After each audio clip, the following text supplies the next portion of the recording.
সুদ যত বড়ই পাপ হোক না কেন, রাসূল সাল্লাল্লাহু আলাইহি সাল্লাম বলেন, আর রিবা সাবুনা জুজান আইসা রহায়ন করা জল উম্মাহু, সুদের পাপের 70টি ভাগ রয়েছে। ছোট ভাগ হলো মার সাথে জেনা করলে যত পাপ হয়। দেখেন ভাষাটা কেমন।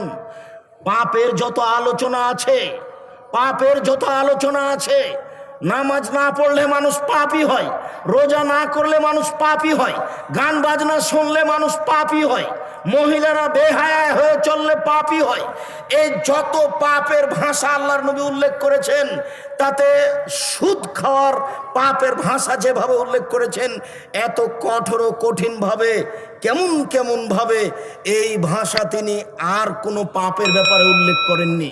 যে 1 টাকা সুদ খেলে 36 বার জেনা করলে যত পাপ হয়, তার চেয়ে বেশি পাপ হবে। আবার তিনি বলছেন সুদের 70টা স্তর আছে পাপের। সবচেয়ে বড়, ছোট হতে হতে হতে সবচেয়ে ছোট, বড় হতে হতে হতে সবচেয়ে বড়। সবচেয়ে সুদের ছোট পাপ হলো মার সাথে জেনা করলে যেমন পাপ হয়। দেখেন তো ভাষাটা কেমন। মানুষ কি সহজে মায়ের সাথে জেনা করবে? মায়ের সাথে জেনা করা কি যেমন তেমন কথা? এটা কোনো স্বাভাবিক কথা? এটা কি সমাজে বলার মতো হিসাব?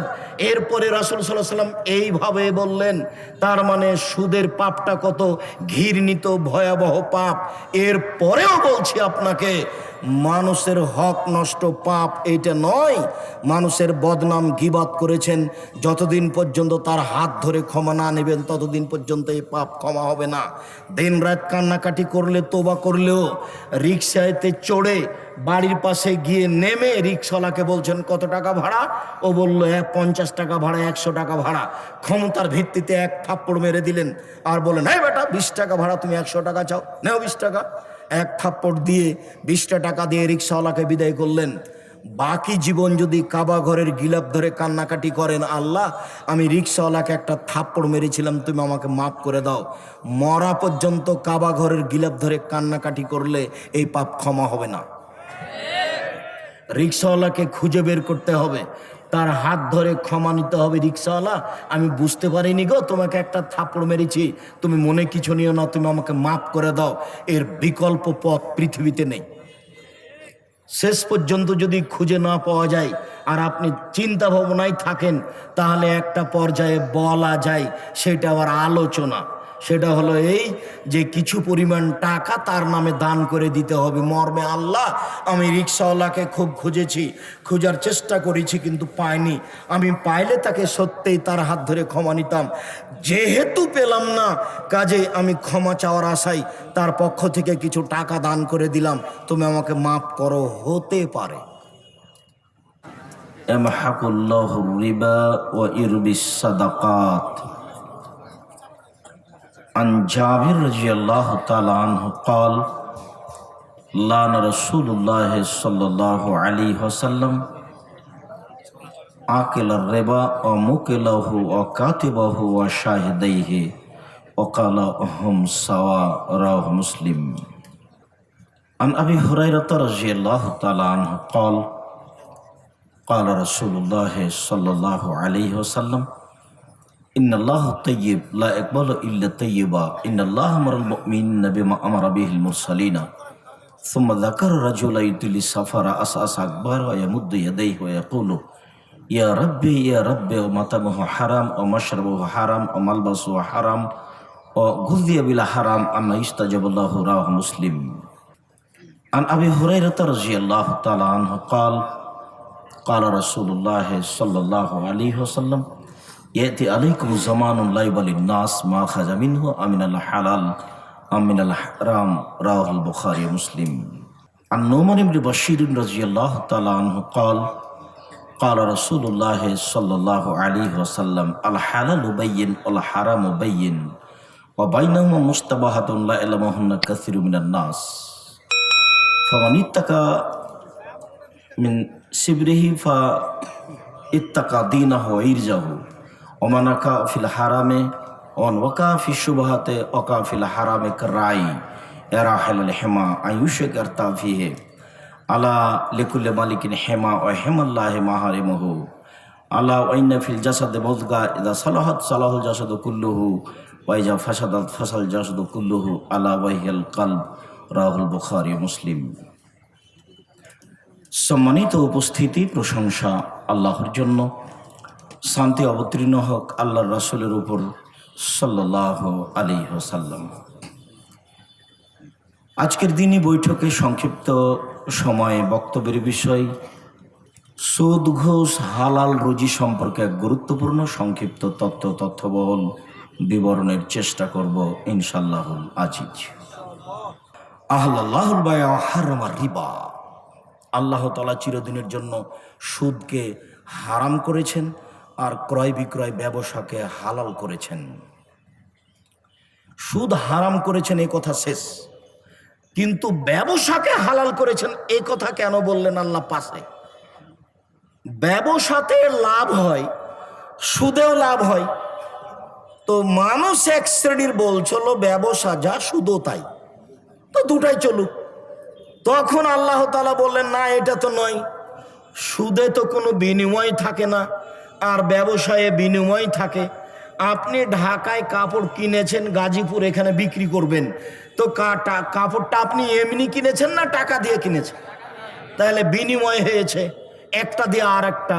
তা আপনি সুদ যে নিলেন, টাকা দিয়ে টাকা নিলেন, তো বিনিময় কি হলো? এই জন্য সুদ হারাম। ধর্মীয় অধর্মীয় যত ব্যাংকিং ব্যবস্থা আছে দেশের মাটিতে, যত ইন্স্যুরেন্স আছে দেশের মাটিতে, এমন কোনো ইন্স্যুরেন্স এই বাংলাদেশের মাটিতে নেই, এমন কোনো ব্যাংকিং ব্যবস্থা এই দেশের মাটিতে নাই যেখানে সুদ নেই।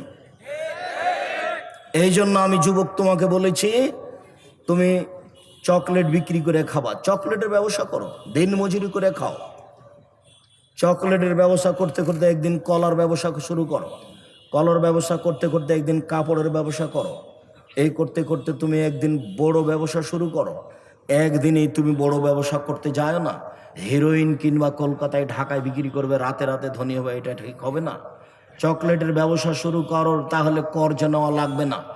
ঋণ নিয়ে ব্যবসা করো না, ঋণ নিয়ে ব্যবসা করো না। ব্যাংকের টাকা নিয়ে, ব্যাংকের চাকরিজীবী মানুষ বাড়ি 10 তলা করেছে, বাড়িটা রেখে মারা গেছে। একজন লাশ এসেছে রাসূলের সামনে, আল্লাহ রাসূল বলছেন, এই শোনো, এর ঋণ আছে? জি। তাহলে আমি গেলাম। মানে যার ঋণ আছে তার জানাজা হবে না। শহীদ হয়ে গেলে সব পাপ ক্ষমা হয়ে যায়, তবে ঋণের পাপ ক্ষমা হয় না। তাই ব্যাংকে ঋণ নিয়ে ব্যবসা করতে হবে না। ভুল বুঝেছেন। চকলেট দিয়ে ব্যবসা শুরু করেন, ঋণ নেওয়া লাগবে না। বউকে একটু বুঝাতে হবে, সারাদিনে 10 টাকা ইনকাম করেছি, দুইজন মিলে চিন্তা ভাবনা করে সংসার করতে হবে। চিন্তা ভাবনা করে বেগুন কিনতে হবে, রুই মাছ নয়। 20 বছর পরে যখন অনেক বড় ব্যবসা হবে, সেদিন 1200 টাকা কেজি রুই কিনবো, আর আজ হলো পুঁটির মাছ। এটাই জীবিকা নির্বাহের মাধ্যম। অতএব চকলেট দিয়ে ব্যবসা শুরু করতে হবে, ঋণ দিয়ে নয়। রাসূল সাল্লাল্লাহু আলাইহি সাল্লাম প্রত্যেক সালাতের সময় সালাম ফেরার পূর্বে একটা দোয়া বলতেন, আল্লাহুম্মা ইন্নী আউযু বিকা মিন জাহান্নাম, আউযু বিকা মিন আযাবিল কবর, আউযু বিকা মিন ফিতনাতিল মাসিহিদ দাজ্জাল, আউযু বিকা মিন ফিতনাতিল মাহি ওয়াল মামাত, আল্লাহুম্মা আউযু বিকা মিনাল মা'সাম ওয়াল মাগরাম। শেষে বলতেন, আল্লাহ তোমার কাছে বাঁচতে চাই বড় পাপ হতে, তোমার কাছে বাঁচতে চাই ঋণ কর্য হতে। আল্লাহ তোমার কাছে বাঁচতে চাই বড় পাপ হতে, তোমার কাছে বাঁচতে চাই ঋণ কর্য হতে।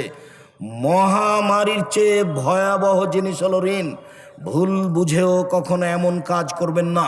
সম্মানিত দিনী ভাই বোন, বলছিলাম আল্লাহ তাআলা ব্যবসাকে হালাল করলেন আর সুদকে হারাম করলেন, এই জন্য যে ব্যবসাতে বিনিয়োগ আছে, সুদে বিনিয়োগ নেই, টাকাতে টাকা।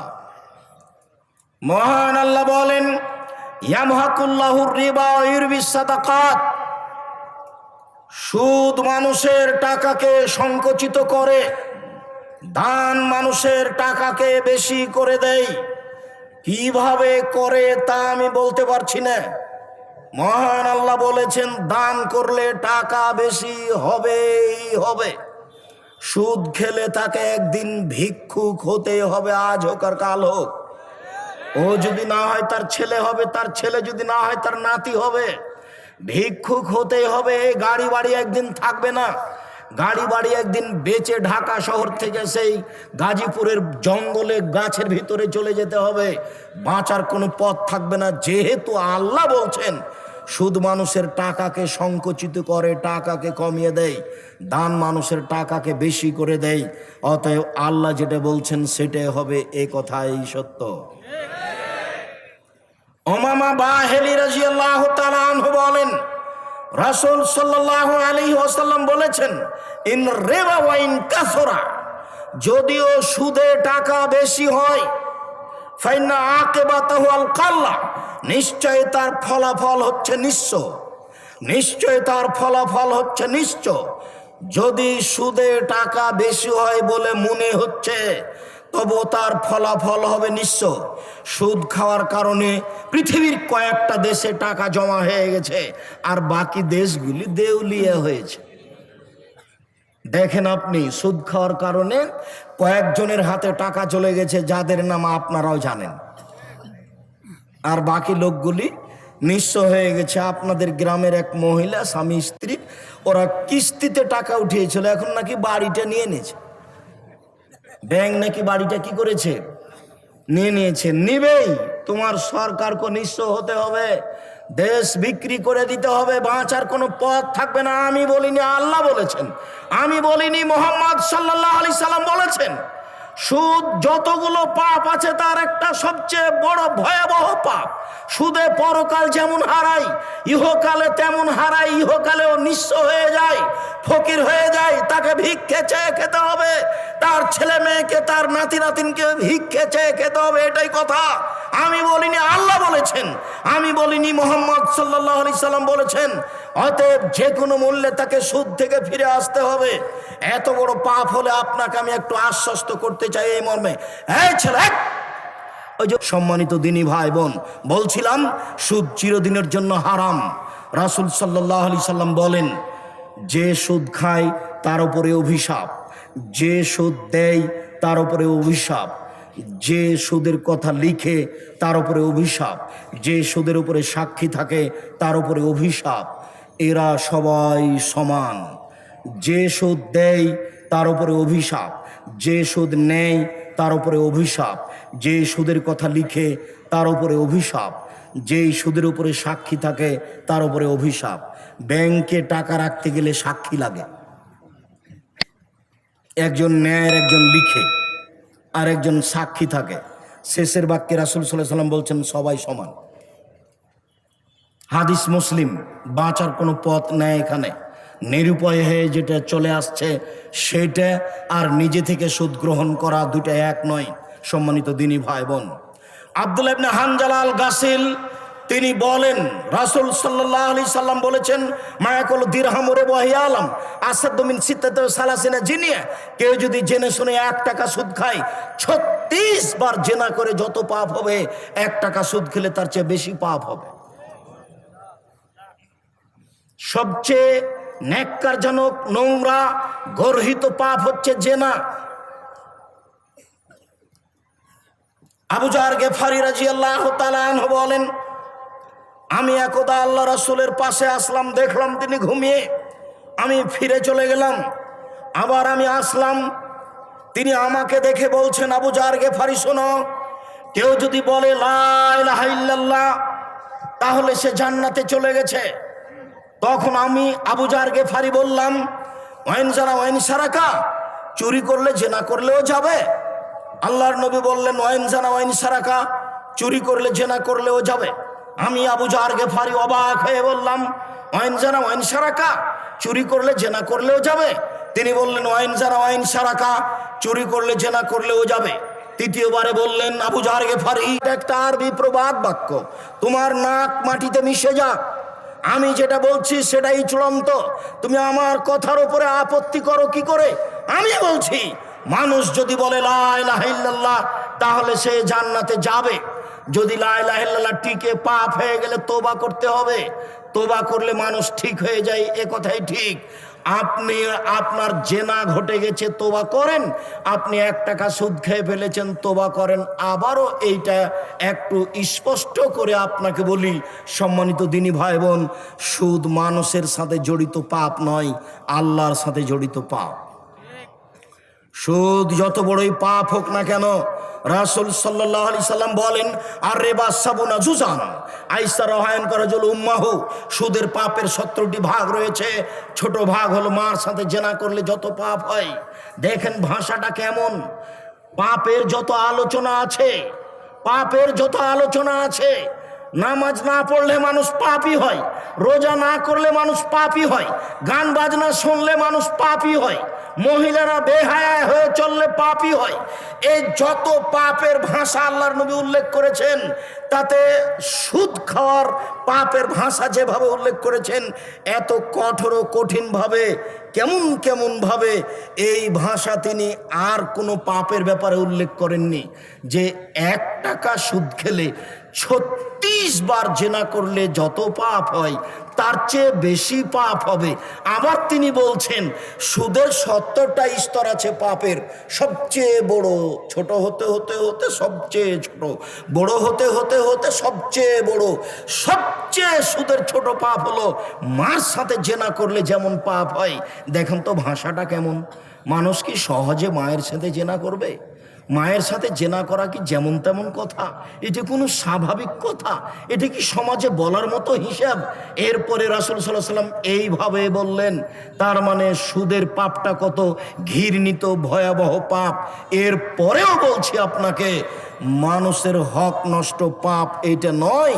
মানুষের বদনাম গীবাত করেছেন, যতদিন পর্যন্ত তার হাত ধরে ক্ষমা না নেবেন ততদিন পর্যন্ত এই পাপ ক্ষমা হবে না। দিন রাত কান্নাকাটি করলে, তোবা করলেও, রিক্সাতে চড়ে বাড়ির পাশে গিয়ে নেমে রিক্সাওয়ালাকে বলছেন কত টাকা ভাড়া, ও বললো 50 টাকা ভাড়া, 100 টাকা ভাড়া। ক্ষমতার ভিত্তিতে 1 থাপ্পড় মেরে দিলেন আর বলেন, এই বেটা 20 টাকা ভাড়া, তুমি 100 টাকা চাও, নেও 20 টাকা। 1 থাপ্পড় দিয়ে 20টা টাকা দিয়ে রিক্সাওয়ালাকে বিদায় করলেন। বাকি জীবন যদি কাবা ঘরের গিলাপ ধরে কান্নাকাটি করেন, আল্লাহ আমি রিক্সাওয়ালাকে একটা থাপ্পড় মেরেছিলাম, তুমি আমাকে মাফ করে দাও, মরা পর্যন্ত কাবা ঘরের গিলাপ ধরে কান্নাকাটি করলে এই পাপ ক্ষমা হবে না। রিক্সাওয়ালাকে খুঁজে বের করতে হবে, তার হাত ধরে ক্ষমা নিতে হবে। রিক্সাওয়ালা, আমি বুঝতে পারিনি গো, তোমাকে একটা থাপ্পড় মেরেছি, তুমি মনে কিছু নিও না, তুমি আমাকে মাফ করে দাও। এর বিকল্প পথ পৃথিবীতে নেই। শেষ পর্যন্ত যদি খুঁজে না পাওয়া যায় আর আপনি চিন্তা ভাবনায় থাকেন, তাহলে একটা পর্যায়ে বলা যায়, সেটা আবার আলোচনা। সেটা হলো এই যে কিছু পরিমাণ টাকা তার নামে দান করে দিতে হবে মর্মে, আল্লাহ আমি রিক্সাওয়ালাকে খুব খুঁজেছি, খোঁজার চেষ্টা করেছি কিন্তু পাইনি, আমি পাইলে তাকে সত্যিই তার হাত ধরে ক্ষমা নিতাম, যেহেতু পেলাম না কাজে আমি ক্ষমা চাওয়ার আশায় তার পক্ষ থেকে কিছু টাকা দান করে দিলাম, তুমি আমাকে মাফ করো। হতে পারে এটা মানুষের সাথে জড়িত পাপ। সুদ যত বড়ই, যতই জটিল পাপ হোক না কেন, আপনি যদি আজকে বলেন আল্লাহ আমার ভুল হয়েছে, তুমি আমাকে মাফ করো, আর আমি সুদ খাবো না, ব্যাংকের যত লেনদেন আছে আমি সব বন্ধ করে দিলাম, ইনশাল্লাহ আপনার সব পাপ ক্ষমা হয়ে যাবে। এই পাপ আল্লাহর সাথে জড়িত, তবে আপনাকে সুদ থেকে ফিরে আসতে হবে। সুদ ভয়াবহ পাপ। রাসূল সাল্লাল্লাহু আলাইহি ওয়াসাল্লাম বলেন, সামরা ইবনে জুনদুবের বিবরণ, এক খেলে আমার দিকে চেয়ে থাকবেন। আমি একটা লম্বা হাদিস অনুবাদ করছি, যার এক পর্যায়ে আমি সুদের কথা বলবো। সামরা ইবনে জুনদুব রাদিয়াল্লাহু তাআলা আনহু বলেন, কানান নবী সাল্লাল্লাহু আলাইহি সাল্লাম ইযা সাল্লা আকবালা আলাইনা বিওয়াজহিহি। রাসূল সাল্লাল্লাহু আলাইহি সাল্লাম যখন ফজরের সালাত আদায় শেষ করতেন, তখন তিনি আমাদের মুখামুখি হয়ে বসতেন। মুখামুখি হয়ে বসে জিজ্ঞাসা করতেন, হাল রাহাদুম মিনকুম আর-রুয়া, তোমাদের কেউ স্বপ্নে কিছু দেখেছে কি? ফাইন রাহাদুম কাসাহা, কেউ যদি স্বপ্নে কিছু দেখতো তাহলে সেটা বলতো, জি হ্যাঁ আল্লাহর নবী আমি এই স্বপ্নে দেখেছি। ফায়াকুলো মাশা আল্লাহ তাআলা, তখন আল্লাহর নবী ওই স্বপ্নের তাবির করে দিতেন, হ্যাঁ তোমার স্বপ্নের ফল হলো এই, তোমার স্বপ্নের ফল হলো এই, তোমার স্বপ্নের ফল হলো এই, এইভাবে তিনি তাবির করে দিতেন। ফাসালানা ইয়াওমান, একদিন ফজরের সালাত শেষে তিনি আমাদের জিজ্ঞাসা করলেন, হাল রাহাতুম মিনকুম লাইলাতা রুয়ান, গত রাত্রে তোমাদের কেউ স্বপ্নে কিছু দেখেছে কি? কুলনা লা, আমরা বললাম জি না আল্লাহর নবী, আমরা গত রাত্রে স্বপ্নে কেউ কিছু দেখিনি। তখন আল্লাহ রাসূল বললেন, শোনো, ইন্নী রাআইতুল লাইলাতা রাজুলাইনি, আমি গত রাত্রে দুইজন লোককে দেখেছি। ফা আতায়ানি, তারা দুইজন আমার কাছে আসলো। ফা খাজা বেয়াদাইয়া, তারা দুইজন আমার দুই হাত ধরে নিল। ফা আখরার জানি লারজিন মুকাদ্দাসাতিন, তারা আমাকে বাইতুল মুকাদ্দাসের দিকে টেনে নিয়ে যেতে লাগলো। তারা দুইজন ধরে আমাকে টেনে নিয়ে যাচ্ছে, আমিও চলে যাচ্ছি। যেতে যেতে ফা আতাইনা রাজুলিন, হঠাৎ একটা লোকের কাছে চলে আসলাম, দেখি লোকটা বসে আছে। রাজুলুন কায়েম, একটা লোক তার পাশে দাঁড়িয়ে আছে। অফিয়াদিহি কাল্লুবুন, তার হাতে একটা লোহার বাঁকা লাঠি রয়েছে। ইদখুলু ফি সিদকিহি, ওই বাঁকা লোহার লাঠিটা তার মুখের ডান দিকে ঢুকিয়ে দিচ্ছে। ফায়াশুক্কুহু, তারপর ডান দিক চিরে ফেড়ে ফেলছে। এইভাবে নিয়ে যেতে যেতে পিছন দিকে নিয়ে যাচ্ছে। ফা ইয়াউদু ওয়ায়াফালু মিসলাহু ফায়াশুক্কু সিদকুল আখার, আবার এটা লাঠি নিয়ে যে বাম দিকে লাগাচ্ছে, এই বাম দিকের মুখকে চিরে ফেড়ে পিছন দিকে নিয়ে যাচ্ছে। তারপরে দিক থেকে লাঠি খুলে ডান দিকে নিয়ে আস্তে আস্তে দেখা যাচ্ছে যে ডান দিক যেমন ছিল তেমন পূর্ণ ঠিকঠাক হয়ে গেছে। আবার লাঠি ঢুকিয়ে চিরে ফেলছে, আবার লাঠি বের করে বাম দিকে লাগিয়ে চিরে ফেলছে। দৃশ্য দেখে আমি অবাক হয়ে গেলাম। আমি বললাম, মা হাজা, এ কি দৃশ্য? তালা, তারা দুইজন বললেন, ইনতালেক, চলতে থাকেন। আমি আর কিছু না বলে তাদের সাথে চলতে থাকলাম। চলতে চলতে ফা আতাইনা আলা রাজুলিন মুস্তাজিন আলা কাফাহু, চলে আসলাম একটা লোকের পাশে। দেখি লোকটা চিত হয়ে শুয়ে রয়েছে, পাশে একটি লোক রয়েছে দাঁড়িয়ে, তার হাতে একটি পাথর রয়েছে। এসদাখু বিরাহসিহি, এই পাথরটা দিয়ে তার মাথাকে ভেঙে চৌচির করে দিচ্ছে। ফাইজা জারাবাহু তাদাদাহাল হাজারো ফান্তালাকা ইলাইহি লিয়াখুজাহু, যখনই পাথরটা মাথার উপরে মারছে, মাথা ফেটে চৌচির হয়ে যাচ্ছে, পাথরটা ছিটকে দূরে চলে যাচ্ছে। এ আবার পাথর নিয়ে আসতে যাচ্ছে, আনতে না আনতে দেখে ফাদারা সুকামাকানা, মাথা যেমন ছিল তেমন ঠিকঠাক হয়ে গেছে। আবার মারছে, আবার মাথা ফেটে যাচ্ছে, পাথর দূরে চলে যাচ্ছে। দৃশ্য দেখে আমি বললাম, মা হাজা, এ কি দৃশ্য? তালা, তারা দুইজন বললেন, ইনতালেক ফান্তালাক, না, চলতে থাকেন। আমি কিছু না বলে তাদের সাথে চলতে থাকলাম। চলতে চলতে ফা আতাইনা আলা নাকবিন মিসলিত তান্নুরে, একটা গর্তের কাছে চলে আসলাম। চুলহার মতো গর্ত। এখন যে তন্দুরি রুটি বানানোর যে চুলা আছে, উপরে একটু চিকন আর নিচের দিক প্রশস্ত, এরকম একটা চুলার পাশে চলে আসলাম। তাতাওয়াক্কাদনার, দেখি চুলার ভিতরে ধাঁধা ধাঁধা করে আগুন জ্বলছে। ফাইজা ইত্তাফাত ইত্তাফাউ, যখন আগুনটা জোরে জ্বলে উঠছে, তখন ওর ভিতরে যা কিছু আছে সব উপরে উঠে যাচ্ছে, মনে হচ্ছে যেন বাহিরে বের হয়ে পড়ে যাবে। ফাইজা খামেদাত্রা যাও ফিহা, যখন আগুনটা একটু কমে যাচ্ছে, সব নিচের দিকে চলে যাচ্ছে। ফিহারে জ্বালনেশন, ওরা দেখি তাতে মহিলা এবং পুরুষ উলঙ্গ অবস্থায় জ্বলছে, জমা ধরে আছে, দাদা দাদা দাদা করে উপরে চলে যাচ্ছে, আবার নিচে চলে আসছে, আবার ধাঁধা ধাঁধা করে আগুনের সাথে উপরে চলে যাচ্ছে, আবার নিচের দিকে চলে আসছে। দৃশ্য খুব অবাক। আমি দৃশ্য দেখে বললাম, মা হাজা, এ কি দৃশ্য? এমন তো দৃশ্য আমি কোনোদিন দেখিনি। তারা দুজন বলেন, ইনতালেক, চলতে থাকেন। ফান্তালাক, না, কিছু না বলে চলতে থাকলাম। চলতে চলতে চলে আসলাম আলা নাহারিন মিন দামিন, একটা রক্তের নদী। নদীতে পানি নেই, শুধু রক্ত রক্ত। সে নদীর ওপরে চলে আসলাম। দেখি রক্তের নদীর পাশে একটা লোক দাঁড়িয়ে আছে, তার হাতে একটা পাথর রয়েছে, আর রক্তের নদীর মাঝামাঝিতে একটা লোক রয়েছে। কুল্লামা আরাদা একরোজা রামা রাজুল ফিফিহে ফারাদাহাই শোকানা, যতবার লোকটা সাঁতার দিয়ে রক্তের নদী থেকে উঠে যাওয়ার চেষ্টা করছে, ততবার পাশের লোকটা তার মুখের উপরে পাথর মেরে তাকে রক্তের নদীর মাঝামাঝিতে করে দিচ্ছে। যতবার চেষ্টা করছে, ততবার মুখের উপরে পাথর মেরে তাকে রক্তের নদীর মাঝামাঝিতে করে দিচ্ছে। দৃশ্য দেখে অবাক হয়ে গেলাম। আমি বললাম, মা হাজা, এ কি দৃশ্য? কালা, তারা দুজন বলেন, ইনতালেক, চলতে থাকেন। ফান্তালাক, না, কিছু না বলে চলতে থাকলাম। চলতে চলতে চলে আসলাম আলা রাউজাতিন খাজরা, বিশাল এক বাগান। সুন্দর ঝকঝকে চকচকে বাগান, অফিহা সাজারাতুন আযীমা, সেই বাগানে একটা বিশাল বড় গাছ, অফিহা আসলি সাজারে শায়খুন, দেখি সেই গাছের পাশে একটা বৃদ্ধ মানুষ, ওরাজুলুন কারিবুন মিনাস সাজারাতে, গাছ থেকে দূরে একটা লোক রয়েছে, তার হাতে এখন লোহার লাঠি রয়েছে, ইউকুদুন নারা, ও বারবার লোহার লাঠি দিয়ে আগুনকে উত্তেজিত করছে। ফাসায়দা বিয়া সাজারাতাম, তারা দুইজন আমাকে গাছের উপর দিকে নিয়ে চলে গেল, গাছের মাঝামাঝিতে একটা ঘরে ঢুকিয়ে দিল। মা রায় তো হাসানা কাত্ত, আমার জীবনে আমি এত সুন্দর ঘর দেখিনি, অবাক ঘর, ঝকঝক ঝকঝক করছে। ও ফি হেরে জালুন ও নেশাউন, ফি হেরে জালুন ও নেশা ও সিবিয়ান ও আশেক শায়েখ, তাতে আছে বৃদ্ধ মানুষ, তাতে আছে মহিলা, তাতে আছে পুরুষ, তাতে আছে যুবক মানুষ। তারা দুইজন আমাকে সেই ঘর থেকে বের করে নিয়ে ওই গাছের আরো উপর দিকে নিয়ে চলে গেল। ওয়াদ খালানি দাঁড়ান, আর একটা ঘরে ঢুকিয়ে দিল। এ হাসান আফজাল, এই ঘরটা আগের ঘরের চেয়ে অনেক অনেক অনেক বেশি উত্তম, এটার কথা এটার বিবরণ দেওয়াই যায় না, এমন অবাক ঘর।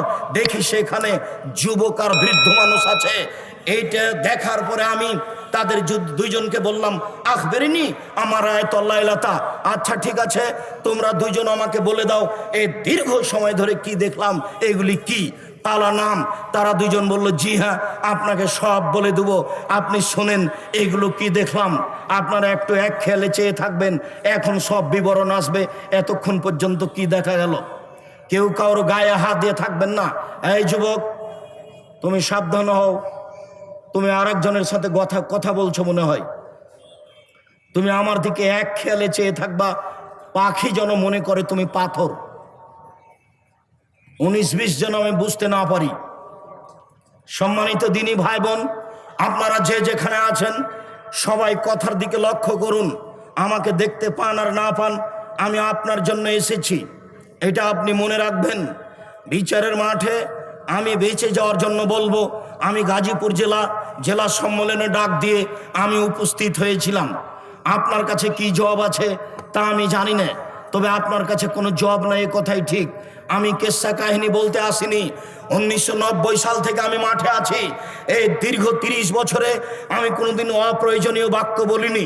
সম্মানিত দিনী ভাই বোন, আমি কোনোদিন কোনো মাঝহাবকে লক্ষ্য করে কথা বলিনি, আমি কোনোদিন কাউকে নিন্দা করে কথা বলিনি, আমি কোনোদিন জনগণকে হাসানোর জন্য কথা বলিনি। আমি বলেছি এ দেশের মাটিতে শতকরা 95 জন বক্তা মিথ্যুক, শতকরা 98 জন মুফাসসির মিথ্যুক, তবে আমি বলিনি ইনি মিথ্যুক, এ কথা আমি বলিনি। তবে তুমি যদি বলো যে আমার যে মুফাসসির মিথ্যুক তার প্রমাণ কি, তাহলে আমি তোমার মুফাসসিরের কথায় কথায় মিথ্যা দেখাবো। তুমি সাহস করলে প্রস্তুতি নিতে পারো। তোমার এই দেশের মাটিতে কোরআন মাজিদকে আমি দেখিয়েছি, দেখো কোরআন মাজিদের গায়ে যদি মিথ্যা দোয়া লিখতে পারে তাহলে সে দেশের মাটিতে মিথ্যা ধর্ম আছে। 1 পৃষ্ঠা দোয়া আমি আব্দুর রাজ্জাক বলেছি, কিয়ামত পর্যন্ত কোনোদিন যদি এই দোয়া রাসূলের দোয়া বলে প্রমাণ হয়, সেদিন আমি আব্দুর রাজ্জাক বিন ইউসুফ আর জাতির সামনে কথা বলবো না। আমি 20 বছর থেকে, আমি 1990 সাল থেকে 30 বছর থেকে চ্যালেঞ্জ দিয়ে আসছি, এখন পর্যন্ত কোনো মায়ের বেটা দাঁড়ায় না। আব্দুর রাজ্জাক সাহেব, কোরআন মাজিদের শেষ দোয়াটি সত্যি নবীর বলা দোয়া, এই কথা কেউ বলতে সাহস করে না। আমি বলেছি সাদ্দাদের কাহিনী মিথ্যা, কেউ যদি সাদ্দাদের কাহিনী প্রমাণ করতে পারে আমি সেদিন থেকে জাতির সামনে বক্তব্য দিব না। আমি বলেছি কোরআন মাজিদ বলতে হবে, কোরআন শরীফ নয়। কেউ যদি কোরআন শরীফ প্রমাণ করে দিতে পারে আমি সেদিন থেকে জাতির সামনে বক্তব্য দিব না। আমি জাতির সামনে বলেছি যে আল্লাহর নবী যে রাস্তা দিয়ে হাঁটতেন সে রাস্তায় বুড়ি কাঁটা পুঁতে রাখতো। একদিন নবী দেখলেন রাস্তায় কাঁটা নেই, নবী ভাবলেন বুড়ির কিছু হয়েছে। এই ঘটনার সত্যতা প্রমাণ হলে আমি জাতির সামনে কথা বলবো না। সম্মানিত দিনী ভাই বোন, ধর্মের নামে এদেশের মাটিতে মিথ্যা কথা আছে, যার কারণে মানুষ কোরআন মাজিদের গায়ে মিথ্যা দোয়া লিখে দিতে পারে। সে কত বড় দোয়া, 1 পৃষ্ঠা যাবত। এইদিকে আছে একটা ছোট দোয়া, দোয়া খাতমিল কোরআন। রাসূল সাল্লাল্লাহু আলাইহি ওয়াসাল্লাম কোরআন পড়া শেষ করলে তিনি বলতেন সুবহানাকা ওয়া বিহামদিকা আশহাদু আল্লা ইলাহা ইল্লা আনতা আস্তাগফিরুকা ওয়া আতুবু ইলাইক। এই দোয়াকে বাতিল করে মানুষের বানানো দোয়া কোরআন মাজিদের গায়ে লিখে দিয়ে মানুষ চালিয়ে দিচ্ছে, জাতি চালাচ্ছে, জনগণ চালাচ্ছে, আলে ওলামা চালাচ্ছেন। আর আমি যা বলছি সেদিকে আপনার কর্ণপাত হয় না। হয় না কেন? সত্য কথা বলতে এসেছি, রূপক কথা বলতে আসিনি। আবারও বলছি 1990 সাল থেকে এখন পর্যন্ত আমি কোনোদিন অপ্রয়োজনীয় বাক্য বলিনি। 1990 সাল থেকে এখন পর্যন্ত আমি কোনোদিন মানুষের কাছে পথ খরচ পাথেও চাইনি। গাজীপুর জেলার কোনো মানুষ যদি বলতে পারে আব্দুর রাজাক সাহেব একদিন আমার কাছে পথ খরচ পাথেও চেয়েছিল, এ কথা প্রমাণ হয়ে গেলে আমি আর জাতির সামনে কোনোদিন বক্তব্য দেব না। সম্মানিত দিনী ভাই বোন, আমি গাজীপুর জেলা সম্মেলনে ডাক দিয়ে উপস্থিত হয়ে জাতির সামনে কথা বলছি। আপনি বাড়িতে আছেন, আপনি টিভি নিয়ে বসে আছেন, আপনি বউ নিয়ে মজাক করছেন টিভির সামনে বসে, আপনার জবাব কি আছে আমি তা জানি না। অতএব দিনী ভাই বোন, আমি আপনাদেরকে সতর্ক সাবধান হওয়ার অনুরোধ রেখে বলছি। হাদিসের শেষ অংশে পূর্বের কথাগুলি আসছে। এবার আপনি দেখুন, ওই যে লোকটার মুখের ডান দিকে এবং বাম দিক লোহার বাঁকা লাঠি দিয়ে চিরে দেওয়া হচ্ছিল, ফেড়ে ফেলা হচ্ছিল, সেই লোকটিকে হুয়া রাজুলুন কাযযাব, সে ছিল মিথ্যুক, মিথ্যা কথা বলতো। হুজুরকে যারা প্রোগ্রাম নিয়েছে তারা বলছে হুজুর এখন কোথায়? তখন হুজুর বলছে আমি যমুনা ব্রিজ পার হয়ে গেছি। তখনও হুজুর বাড়ি থেকে বের হয়নি। জি, আর আপনার জীবনে কত মিথ্যা আছে তার কোনো হিসাব নেই। এই ছেলে, যেখানে আর একজনের ক্ষতি হবে না, তোমার মান সম্মানের ক্ষতি হতে পারে, তখন তুমি মিথ্যার আশ্রয় নিতে পারো মর্মে ইব্রাহিম আলাইহিস সালামের ঘটনা তোমার সামনে আছে। স্বামী স্ত্রীর মধ্যে গন্ডগোল লেগেছে বা দুইজনের মধ্যে মীমাংসা করার জন্য মিথ্যের আশ্রয় নিতে পারো, তা বুখারীর হাদিসে এসেছে। ইব্রাহিম আলাইহিস সালামকে বলা হয়েছিল মূর্তি ভেঙেছে কে? তখন তিনি বললেন আমাকে বলছেন কেন? ওই যে বড়জন কুড়াল ঘাড়ে করে আছে তাকেই বলেন না। তখন তারা বলল হ্যাঁ, ও কথা বলতে পারে, তার কথা বলো মানে? ও যে কথা বলতে পারে না তার ইবাদত করো কি করে? তারও খেপে গেল, এটা গর্ত খোঁড়ো, ইব্রাহিমকে আগুনে জ্বালিয়ে দাও। ইব্রাহিম সেদিন জানছেন যে আমি ভেঙেছি, তবুও তিনি নিজের কথা না বলে বলছেন ওই যে বড়জনকে জিজ্ঞাসা করেন, বলে দিবে কে ভেঙেছে। ইব্রাহিম আলাইহিস সালামকে বলা হলো আপনার সাথে কে? আরব ভূখণ্ডে সবচেয়ে সুন্দরী মহিলা, এ কে? তখন উনি বললেন এ আমার বোন। আবার তিনি তার স্ত্রীর কাছে গিয়ে বললেন দেখো হাজেরা, দেখো সারা, তোমার ব্যাপারে কিন্তু আমি বলেছি তুমি আমার বোন। তুমি যদি এখন বলো যে এটা আমার স্বামী, তাহলে আমরা মিথ্যুক হয়ে যাব। ফালা তুকাদ্দিবু বিহাদিসি, তুমি আমাকে যেন মিথ্যুক প্রমাণ করো না আমার কথাই। যখন তাকে গ্রামের লোক ডেকেছিল চলো যাই মেলা যাই, তখন তিনি বলেছিলেন ইনি সাকিম, আমি একটু অসুস্থ। এগুলো তার মিথ্যার আশ্রয় ছিল হকের লক্ষ্যে। কোনো কারণে যদি হক বাস্তবায়ন করার প্রয়োজন হয় তখন আপনি নিতে পারেন, সেটা ভিন্ন কথা। তবে যার মুখকে লোহার লাঠি দিয়ে চিরে দেওয়া হচ্ছে সে হলো মিথ্যুক। ভুলেও কোনো দিন কারো ক্ষতি করার লক্ষ্যে, কারো সুবিধা করে দেওয়ার লক্ষ্যে কোর্টে কাচারিতে, গ্রাম্য সালিসে, সামাজিক কারো ক্ষতির প্রয়োজনে মিথ্যের আশ্রয় নিও না। এরকম হতে থাকবে ইউফালু বিহি ইয়াউমাল কিয়ামা। বিচার যতদিন পর্যন্ত না হচ্ছে ততদিন পর্যন্ত তার মুখকে চিরে ফেলা হবে এইভাবেই। ও রাজুলুন নিস্তাখ বিহরাসু, আর ওই যে লোক যার মাথাকে পাথর দিয়ে লোহা দিয়ে ভেঙে চৌচির করা হচ্ছিল, রাজুলুন আলেম, উনি হচ্ছেন মাওলানা মানুষ, কোরআন হাদিস জানতেন কিন্তু আমল করতেন না। জানা মানুষ, আমল করতেন না, যার কারণে এরূপ করা হচ্ছে। যারা কোরআন হাদিস জানে আমল করে না তার অবস্থা কি হবে? সাতক্ষীরায় একজন মাওলানা সাহেবের বাড়িতে গেলাম, তো আমি বসে আছি বাড়ির বারান্দায়। কিছুক্ষণ পরে তার স্ত্রী আসলো বাড়ির ভিতরে। তিনি বললেন ইনি আপনার ভাবি। তা আমি বললাম বাহিরে ঘুরে এইভাবে? জি। তারপর কিছুক্ষণ পরে আরো কথা। তা আমি বললাম যে আপনি আমাদের রাজশাহীতে গিয়ে পর্দার বক্তব্য দেন কিভাবে? এটা কেমনে চলে? আমি অহংকারও করিনি, গৌরবও করিনি, আল্লাহ মাফ করো, আমি তো বাড়ি দেখতে বলেছি। যদি 19-20 বোঝা যায় জাতির সামনে আসবো। বলেছেন দুইজন ফেরেশতা আমার কাছে আসলেন, দুইজনে এসে আমার 2 হাত ধরে টেনে নিয়ে যেতে লাগলেন। হঠাৎ দেখি অনেক মানুষ, বিশাল বিশাল আকৃতি, ফুলে ফেঁপে উঁচু উঁচু হয়ে আছে, কেউ 20 হাত 30 হাত 40 হাত উঁচু হয়ে আছে। গন্ধে তাদের পাশে টিকা যায় না, মনে হচ্ছে যেন গ্রামের টয়লেট, মনে হচ্ছে যেন গণশৌচাগার। আমি বললাম, জিব্রাইল মান হাউলায়ে, এরা কারা যারা ফুলে ফেঁপে মোটা মোটা হয়ে আছে, গন্ধে টিকা যায় না? জিব্রাইল আলাইহিস সালাম বললেন, অহমুজ্জনাত, এরা হচ্ছে বেভিচার বেভিচারণী। সম্মানিত দিনী ভাই বোন, এইখানে গর্তের মধ্যে যারা উলঙ্গ অবস্থায় ধাঁধা ধাঁধা করে জ্বলছে, উপরে চলে যাচ্ছে, আবার আগুন কমে গেলে নিচে আসছে, তারা হচ্ছে বেভিচার বেভিচারণী। যুবক, তোমার যদি জেনা হয়ে থাকে, তুমি আজকে সিদ্ধান্ত পরিবর্তন করো, তুমি তওবা করো, তুমি তার নাম্বার কেটে দাও, তুমি আর তার নাম্বার কোনোদিন ব্যবহার করো না। তোমাকে জোরালোভাবে বলছি, এই বউটাকে যত মেয়ে আছো, এই মাইকের আওয়াজ যত দূর পর্যন্ত যাচ্ছে, তোমাদেরকে বলছে, এই মেয়ে শোনো, এই মেয়ে কার সাথে কথা বলো তুমি, এদিকে শোনো, তোমাকে বলছি, তুমিও হাজারো পুরুষকে ধ্বংস করেছো। যে যুবকের নাম্বার তোমার মোবাইলে আছে, সে নাম্বার তুমি কেটে দাও, তুমি আর জীবনে কোনোদিন ওই নাম্বারে কথা বলো না। আর যুবক, তোমাকে বলছি, তুমি যদি আজকে রাত্রে ঘরে শোও, তোমার ঘরে যদি কেউ না থাকে, তুমি এখানে তওবা করেছো, আমি তার সাথে আর কথা বলবো না, মোবাইলটা রেখে তুমি ঘুমাতে যাচ্ছ, 10 মিনিট পরে তোমার ধীরে হাতটা মোবাইলে চলে যাবে, তোমার ওয়াদা ভেঙে যাবে। তখন তুমি আমার দিকে দেখো, লাফ দিয়ে উঠে চাদরটা দূরে সরিয়ে দিয়ে তুমি এইভাবে মাটির উপরে লাথি মেরে বলবে, এই শয়তান তোর মুখে লাথি মারি, এই শয়তান তোর মুখে লাথি মারি, আমি তওবা করেছি, আমি ওর সাথে কখনো আর কথা বলবো না, তুই আমাকে কথা বলার জন্য বাধ্য করিস কেন? নাউজুবিল্লাহ মিন যালিক, আমি তোর ব্যাপারে আল্লাহর কাছে আশ্রয় চাচ্ছি, তুমি এই পথ অবলম্বন করো, আল্লাহ তোমাকে সাহায্য করবে ইনশাআল্লাহ।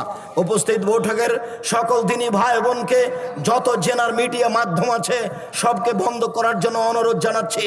মানুষকে, নারী পুরুষকে জেনাই ফেলে দেওয়ার জন্য যত মিডিয়া, যত মাধ্যম দুনিয়াতে, অবাক কথা, রাসূল সাল্লাল্লাহু আলাইহি সাল্লাম বলছেন, আমার জীবনে বড় ভয়, আমার উম্মাত জেনায় লিপ্ত হবে, গোপন পাপে লিপ্ত হবে।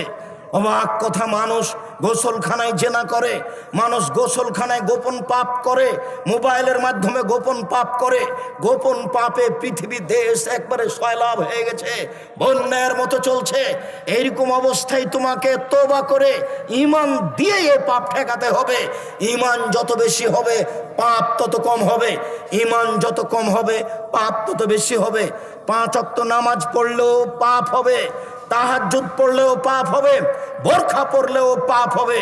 বোরখা পরেও প্রেমের গল্প করে কেন? ঈমান যত বেশি হবে, পাপ তত কম হবে, ঈমান যত কম হবে, পাপ তত বেশি হবে। যদি ঈমান কম হয় আর তাহাজ্জুদ পড়ে, তবু নিজেকে পাপ থেকে ঠেকাতে পারবে না।